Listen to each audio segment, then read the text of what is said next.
اور دنیا سے ایک نہ ایک دن ضرور جانا ہے. کوئی پیدا ہوتے ہی چلا جاتا ہے, کوئی 6-8 مہینے کے بعد چلا جاتا ہے, کوئی 10-20 سال کے بعد چلا جاتا ہے, کوئی 50-70 سال کے بعد چلا جاتا ہے, کوئی 90-100 سال کے بعد چلا جاتا ہے, لیکن جانا ایک دنیا سے ضرور ہے. اس دنیا سے جانا ضرور ہے, موت کا مزہ ضرور چکھنا ہے. آپ سے پوچھنا چاہتا ہوں, جب اللہ نے دنیا میں بھیجا تو پھر دنیا سے رخصتی کیوں رکھی؟ جب اللہ نے زندگی کو پیدا کیا تو پھر اللہ نے موت کو کیوں پیدا کیا؟ موت و حیات کی پیدائش کا مقصد کیا ہے؟ آخر اللہ تعالیٰ نے ہمیں دنیا میں بھیجا کیوں ہے؟ ہم اس دنیا میں کیوں آئے ہیں؟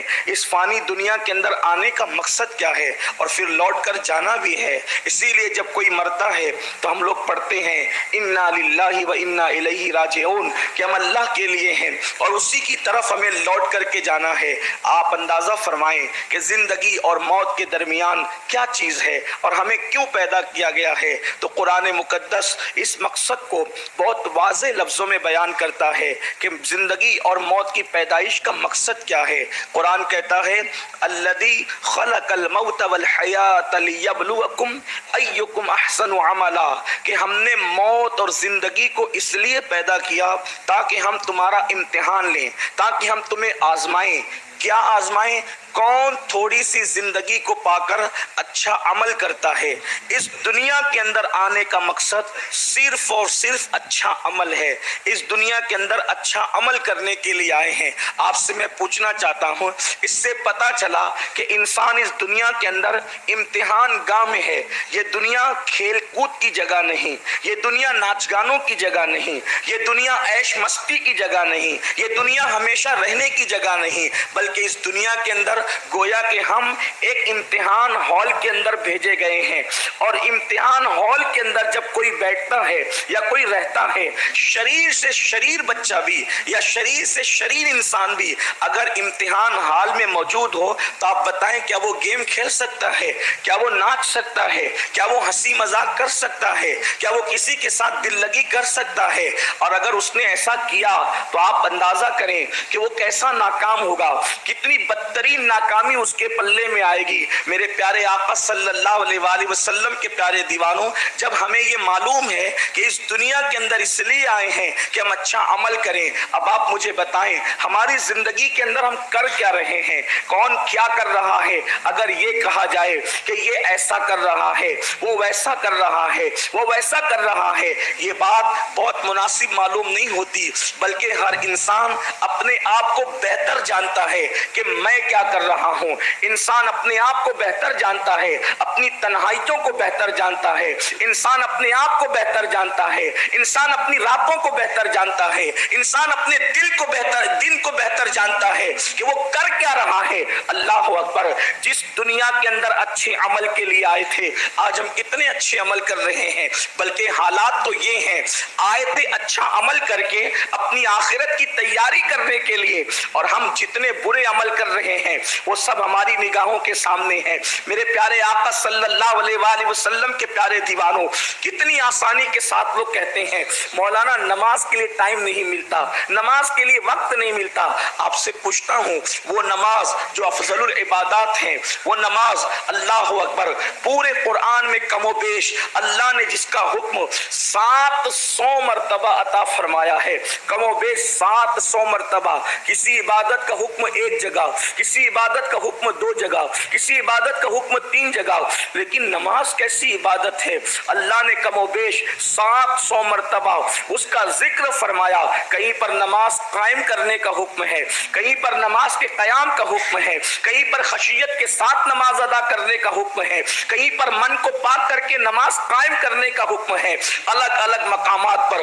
آئیے آپ کو بتاؤں, لیکن اب بھی مسلمانوں کی اکثریت نماز سے کوسوں دور ہے. لوگ جلسہ کرتے ہیں, جلسے میں لوگ جمع ہو جاتے ہیں, انتظامیہ بھی خوش ہوتے ہیں اور خطبہ بھی خوش ہوتے ہیں اور حاضرین بھی خوش ہوتے ہیں, مگر مجھے یہ لگتا ہے کہ شاید اتنی بڑی تعداد میں لوگوں کا صرف سننے کے لیے جمع ہونا یہ بھی قیامت کی نشانیوں میں سے ایک نشانی ہے. فرمایا گیا قریب قیامت لوگ دین صرف سننے کے لیے جمع ہوں گے, دین کی باتیں رسمی طور پر کریں گے اور دین پر عمل کرنے کے لیے لوگ جمع نہیں ہوں گے. تو معاذ معاذ اللہ کیا وہ دن تو نہیں آ گئے کہ لوگ سننے کے لیے تو جمع ہوتے ہیں لیکن لوگ عمل کے لیے کتنا جمع ہوتے ہیں؟ اکثریت مسلمانوں کی فقی ابو اللیث سمرقندی رحمت اللہ تعالی علیہ اپنی کتاب قرۃ العیون کے اندر لکھتے ہیں کہ اللہ کے رسول غیب دا نبی صلی اللہ تعالی علیہ وآلہ وسلم نے ارشاد فرمایا جہنم کے اندر ایک وادی ہے اور اس وادی کا حال یہ ہے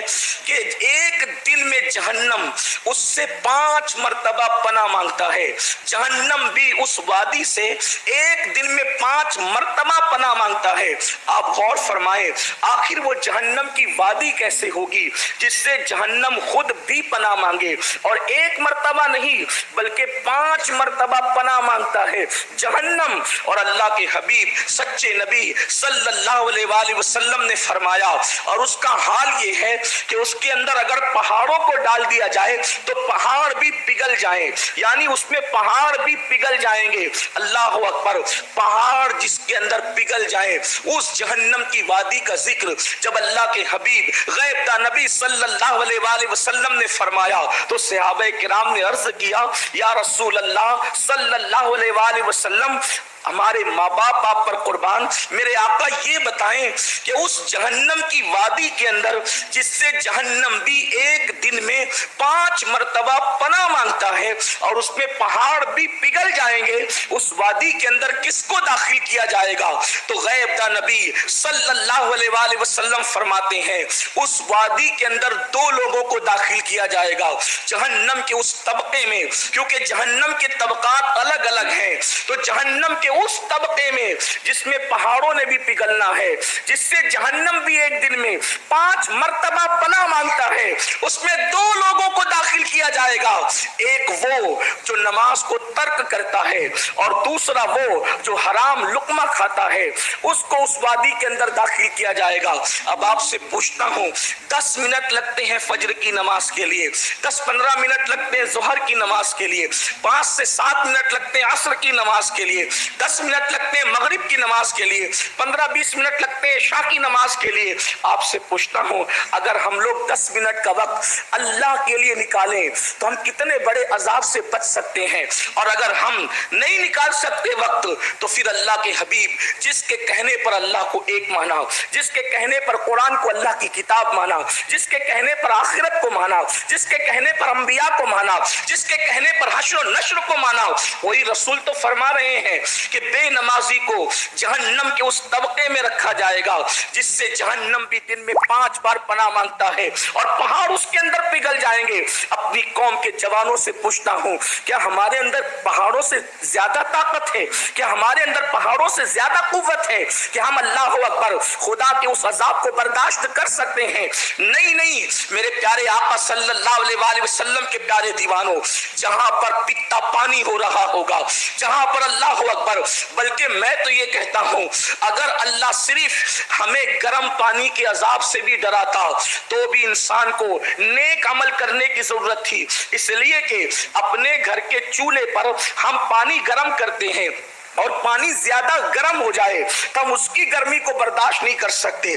اپنے چولہے پر بنی ہوئی چائے کی چسکی اگر ہم بڑی لے لے گرم تو اس سے زبان جل جاتی ہے اور دن بھر انسان کھانے پینے کے قابل نہیں رہتا.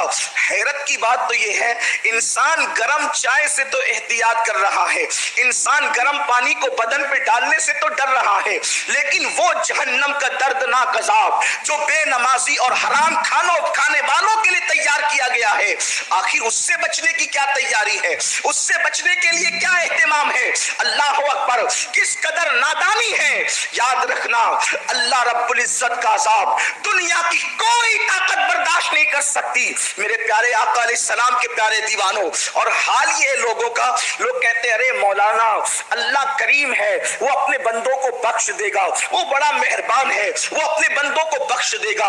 امام المتکلمین